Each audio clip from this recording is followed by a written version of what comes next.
हम जोड़ते हैं वो तोड़ते हैं, तो मैं क्या बोलूं उन लोगों को। एक ही एजेंडा है बकवास करने का। दूसरा कॉल कोई बड़ा यूनिवर्सिटीज नहीं खुल रहा है झारखंड में, जमशेदपुर में।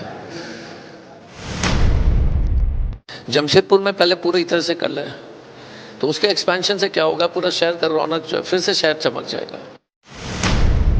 ठीक है, इन्होंने 30 साल मालिकाना के बारे में बोला, लेकिन एक फाइल भी नहीं खोला है।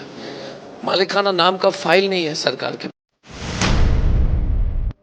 एक तरफ जोड़ने की बात हुई, हम पढ़ाएंगे और हम बढ़ाएंगे, वो जो उल्टा पुल्टा बोलते।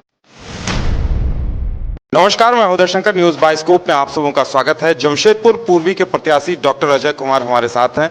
डॉक्टर अजय जी, आप जनता के बीच लगातार घूम रहे हैं, क्या कुछ रिस्पांस मिल रहा है, क्या कहेंगे? ये रिस्पांस तो बहुत अच्छा है। चौक चौराहा पर लोग हाथ हिला करके जो है एक करके ऐसे उंगली दिखा रहे हैं। आपका बड़ा पुराना रिश्ता रहा है, आप यहाँ अधिकारी भी रहे, सांसद भी रहे, और अब आप जमशेदपुर पूर्वी के प्रत्याशी हैं, तो क्या फर्क दिखाई देता है, क्या लगता है यहाँ को लेकर? मुझे लगता है कि पब्लिक में व्यक्तिगत रूप से तो सबके संबंध हमारी हमेशा रही है। 30 साल का तो संबंध है कम से कम, तो रिस्पांस बहुत अच्छा है। और मुझे लगता है कि पॉलिटिकल हो नॉन पॉलिटिकल हो, जैसे चौक, आप अगर हमारे गाड़ी के पीछे अगर आ जाते हैं, हर चौक चौराहे पर दुकानदार हाथ हिलाता है, पब्लिक हाथ हिला रहा है, तो रिस्पांस तो उनका प्रेम जो है हमें उनके ऋणी है, हम तो इतना ही कह सकते हैं। पूर्वी में देखिए, रघुवर दास जी यहाँ से मुख्यमंत्री रहे, 5-6 बार विधायक रहे, आपको क्या लगता है कि यहाँ क्या कमी रही, क्या किया जाना चाहिए जो नहीं हुआ? नहीं, एक तो सबसे बड़ा झूठ मालिकाना का है। ठीक है, इन्होंने 30 साल मालिकाना के बारे में बोला, लेकिन एक फाइल भी नहीं खोला है। मालिकाना नाम का फाइल नहीं है सरकार के पास। यहाँ पर बोले मालिकाना दिलाएंगे, रांची में फाइल ही नहीं है। सरकार में नाली बनाने के लिए फाइल बनती है, पंखा खरीदने के लिए फाइल बनती है, लेकिन मालिकाना का फाइल ही नहीं है। तो इस मतलब है कि कुछ किए नहीं, झूठी बोले, यहाँ पर कुछ बोले, वहां पर कुछ खा भी नहीं लिखा, फाइल भी नहीं खोला।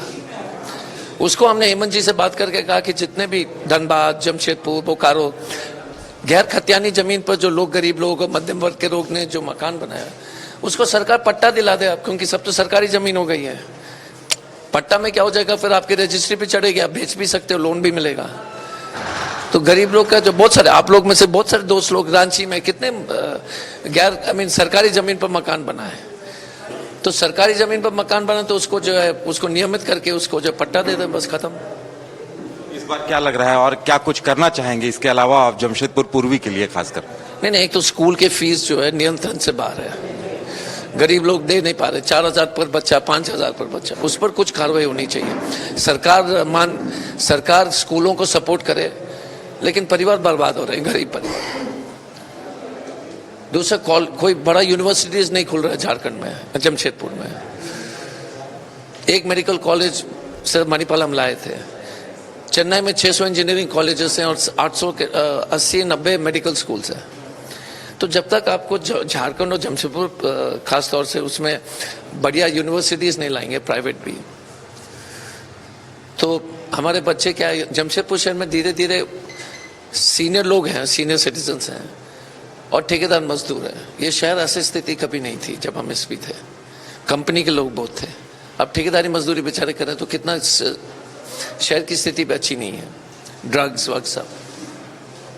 टाटा स्टील का एक्सपेंशन जहाँ जहाँ हर जगह कर रहा है, और इस समय जमशेदपुर में पहले पूरी तरह से कर ले, तो उसके एक्सपेंशन से क्या होगा, पूरा शहर का रौनक जो है फिर से शहर चमक जाएगा, फिर से दिवाली आ जाएगी। पूर्वी में आप एक लोकप्रिय चेहरे हैं, पश्चिम में बन्ना गुप्ता जी मंत्री हैं, आप लोगों को घेरने के लिए बीजेपी ने रणनीति बनाई है, जोगी जी को भी उतार दिया है, उसे किस तरह से देख रहे हैं? कल तो सचिन पायलट और योगी जी का कार्यक्रम देख लीजिए।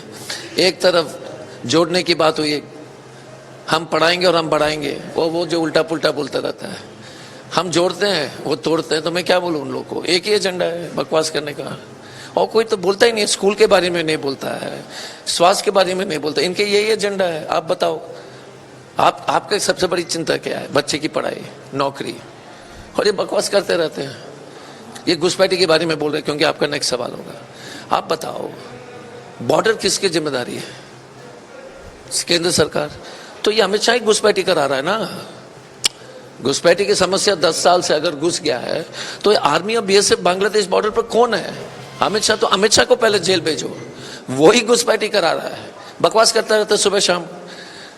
हेमंत बिस्वा शर्मा को बोलिएगा कि पहले अमित शाह को जेल भेजने के लिए फायर करो, क्योंकि घुसपैठी अगर बांग्लादेश से आ रहा है तो बांग्लादेश का बॉर्डर और इंडिया का बॉर्डर में किसकी सरकार चल रही है? केंद्र सरकार की। तो अमित शाह पहले जेल जाएगा, घुसपैठी कराना अमित शाह का काम है। लोगों को क्या मैसेज देंगे लास्ट? इसको बोलने कि इन लोगों के बकवास सुनना बंद कीजिए। बांग्लादेश से कोई आ रहा है तो कौन घुसा रहा है? आप ही बताओ। गुस्सा तो यही लोग होगा ना। ये लोग जन्मजात झूठे हैं। बोलिएगा कि मुद्दे पर बात करो, शिक्षा, स्वास्थ्य, मालिकाना, बच्चों की पढ़ाई, नौकरी, महंगाई, लोग परेशान हैं। बहुत बहुत धन्यवाद हमें वक्त देने के लिए। तो इनका कहना है कि आम लोगों को जन मुद्दों से मतलब है, ना कि बाकी बांटने वाले मुद्दों से मतलब है, और जनता सब कुछ देख रही है। कैमरामैन विकास के साथ Uday Shankar, news by scope, Jamshedpur.